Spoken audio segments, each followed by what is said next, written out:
ଜୟ ଜଗନ୍ନାଥ ସାଙ୍ଗମାନେ। ଆଜି ଆମେ ମୋବାଇଲ ମାଧ୍ୟମରେ ସହଜରେ SSC MTS 2025ର ସ୍ଲଟ୍ ବୁକିଂ ବା ସିଟି ସିଲେକ୍ସନ୍ କେମିତି କରିବା ସେଟା ମୁଁ ଆଜି ଆପଣଙ୍କୁ ଲାଇଭ୍ ଦେଖେଇବି। ମୋବାଇଲ ମାଧ୍ୟମରେ ମୁଁ କେମିତି କରୁଛି। ତ ସମୟକୁ ନଷ୍ଟ ନକରି ଶୀଘ୍ର ଚାଲନ୍ତୁ ଭିଡ଼ିଓକୁ ଷ୍ଟାର୍ଟ କରିବା। ପ୍ରଥମେ ମୋବାଇଲର ଯେକୌଣସି ଏକ ବ୍ରାଉଜରକୁ ଓପନ୍ କରି ନିଅନ୍ତୁ। ମୁଁ ଏଠୁ ମୋ ମୋବାଇଲର କ୍ରୋମ୍ ବ୍ରାଉଜରକୁ ଓପନ୍ କରି ନେଇଛି। ତାପରେ ଆପଣ ଗୁଗଲରେ ସର୍ଚ୍ଚ କରନ୍ତୁ ssc.gov.in।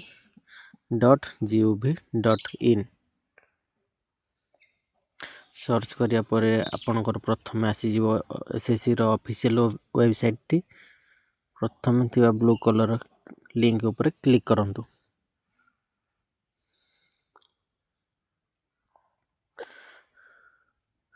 ମୋବାଇଲକୁ ଏବେ ଡେସ୍କଟପ୍ ମୋଡରେ ସେଟିଂ କରି ନିଅନ୍ତୁ। ଉପରେ ଥିବା 3 ଡଟ୍ ଉପରେ କ୍ଲିକ୍ କରି ତଳେ ଥିବା ଡେସ୍କଟପ୍ ସାଇଟ୍ ଟିକ୍ ବକ୍ସ ଉପରେ କ୍ଲିକ୍ କରନ୍ତୁ। ଏବେ ମୋବାଇଲଟି ଆମର ଡେସ୍କଟପ୍ ମୋଡରେ ହେଇଯାଇଛି। ତାର ଉପରେ ଥିବା ଲଗ୍ଇନ୍ ଆଣ୍ଡ ରେଜିଷ୍ଟର ଉପରେ କ୍ଲିକ୍ କରନ୍ତୁ।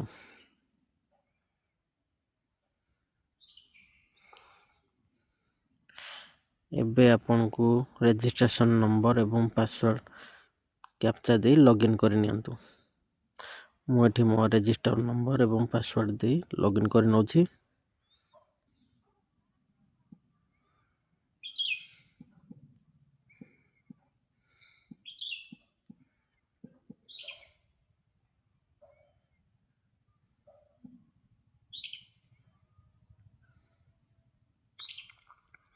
ଏବେ ସକ୍ସେସଫୁଲି ମୋର ଲଗ୍ଇନ୍ ହୋଇସାରିଛି। ତାପରେ ଆପଣ ତଳେ ଥିବା ମାଇ ଆପ୍ଲିକେସନ୍ ଉପରେ କ୍ଲିକ୍ କରନ୍ତୁ।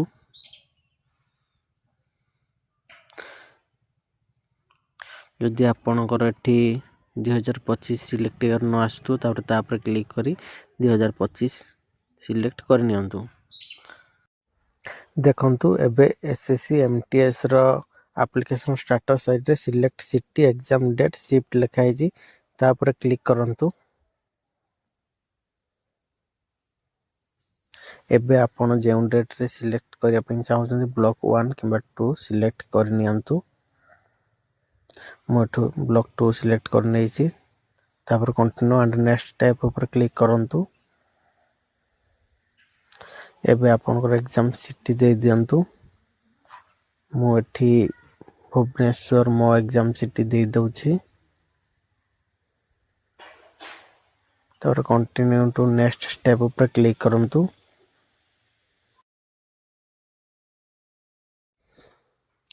ଏବେ ଓକେ ଉପରେ କ୍ଲିକ୍ କରନ୍ତୁ।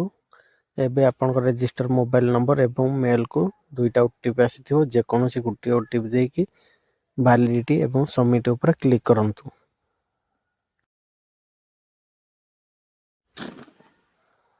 ମୋ ରେଜିଷ୍ଟ୍ରେସନ ମୋବାଇଲ ନମ୍ବରକୁ ଆସିଥିବା OTP ଦେଇକି ମୁଁ ଏବେ ଭ୍ୟାଲିଡିଟି ଏବଂ ସବମିଟ୍ ଉପରେ କ୍ଲିକ୍ କରିନେଉଛି। ଏବେ ମୋର ସିଟି ପରଫର୍ମାନ୍ସ ସେଭ୍ଡ ସକ୍ସେସଫୁଲି ହୋଇସାରିଛି। ତାପରେ ଓକେ ଉପରେ କ୍ଲିକ୍ କରନ୍ତୁ।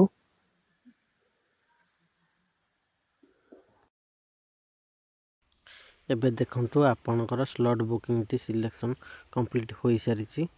ଏଠି ସବୁ ଗୁଡ଼ାକ ଠିକ୍ ଚିହ୍ନ ହେଇଯାଇଛି। ବ୍ୟାକ୍ ଟୁ ଡ୍ୟାସବୋର୍ଡ ଉପରେ କ୍ଲିକ୍ କରନ୍ତୁ। ଏବେ ଆପଣ ଲଗ୍ ଆଉଟ୍ ହୋଇଯାଆନ୍ତୁ।